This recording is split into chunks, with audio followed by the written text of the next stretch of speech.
सन 2067 में सूरज, जो हमेशा इंसानियत को रोशनी और जिंदगी देता रहा, अचानक अपनी ताकत खोने लगा और जमीन पर रोशनी कम होते ही बर्फानी अंधेरा छा गया, जिसने पूरी दुनिया को एक नए बर्फानी दौर में धकेल दिया। और इंसानों के पास जिंदा रहने का वाहिद रास्ता ये था कि वो एक अजीम मंसूबा बनाएं, जिसे रीबॉर्न सन प्लान कहा गया, जिसके तहत आइकारस नामी स्पेसशिप को एटमी हथियारों के साथ सूरज की तरफ रवाना किया गया ताकि सूरज को दोबारा जिंदा किया जा सके।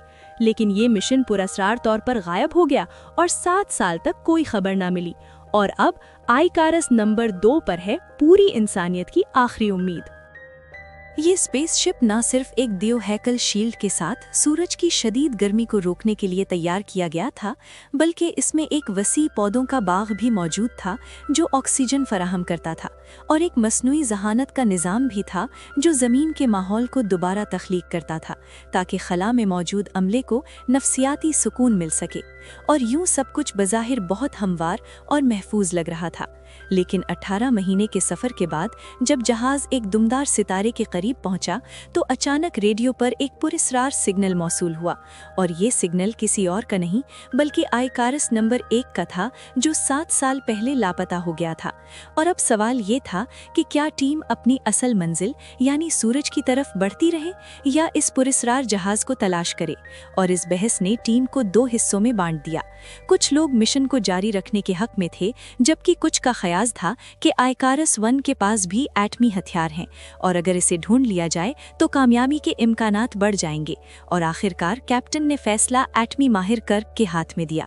करने हिसाब किताब और कई सिमुलेशंस के बाद फैसला किया कि आइकारस 1 को ढूंढना ज्यादा बेहतर होगा। लेकिन जैसे ही जहाज ने रास्ता बदला, एक छोटी सी गलती ने सब कुछ बदल दिया, क्योंकि पायलट ने हिफाजती शील्ड को सूरज के जाविये के मुताबिक एडजस्ट नहीं किया, और सिर्फ 1.1 डिग्री की ये मामूली सी गलती जहाज को सूरज की आग के सामने ले आई, जिसने न सिर्फ जहाज की कई हिस्से जला दिए बल्कि पौधों के बाग में आग भी लगा दी, और यूं ऑक्सीजन खत्म होने लगी। और इस नाजुक लम्हे में कैप्टन ने अपनी जान कुर्बान करके जहाज को बचाया। लेकिन अब ऑक्सीजन सिर्फ 20 घंटे के लिए बाकी थी और टीम के पास कोई दूसरा रास्ता ना था सिवाय इसके कि वो आइकारस 1 पर पहुंचे।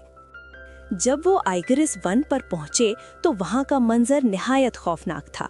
कैबिन में सिर्फ इंसानी राख और खामोशी थी, जैसे वक्त रुक गया हो। और जब एआई ने बताया कि जहाज में 5 लोग हैं जबकि नजर आने वाले सिर्फ 4 थे, तो सबके दिल दहल गए।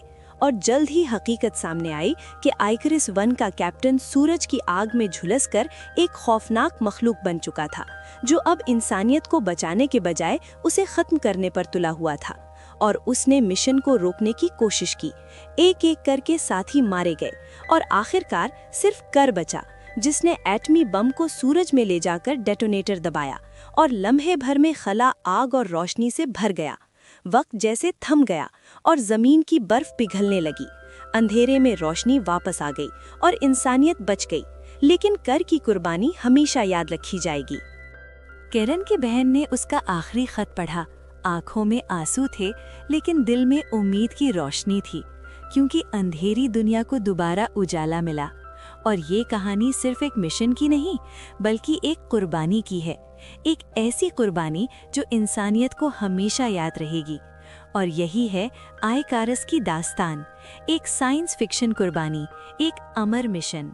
ये थी आज की फिल्म की कहानी। उम्मीद है आपको पसंद आई होगी।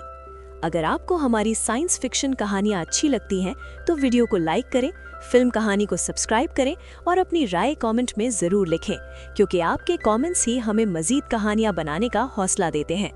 अगली वीडियो में एक नई दुनिया और एक नई कहानी के साथ दोबारा मुलाकात होगी। तब तक के लिए खुदा हाफिज।